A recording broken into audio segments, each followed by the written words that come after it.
Ka Voice of the People Party dan VPP kala Pynlong ia ke Jingialap election mentagasngi hayau teme Ladthadlaboh ke badan West Janty Hills District. La penya ia ke Jingialap election do Presiden ke VPP uba Arden Besaimoit ringkat ukertong geseng u Dr. Ricky A.J. Singkon bat kiwei-kiwei.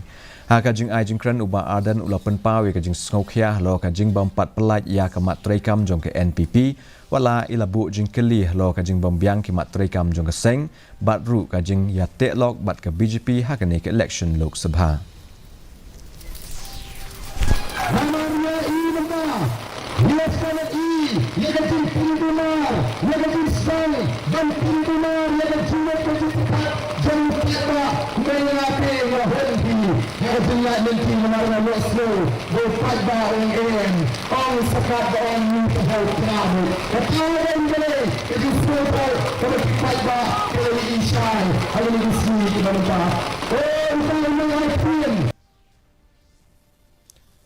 Arsengi haswa ban penkut no ya barok ke Jingialap election ke nongelam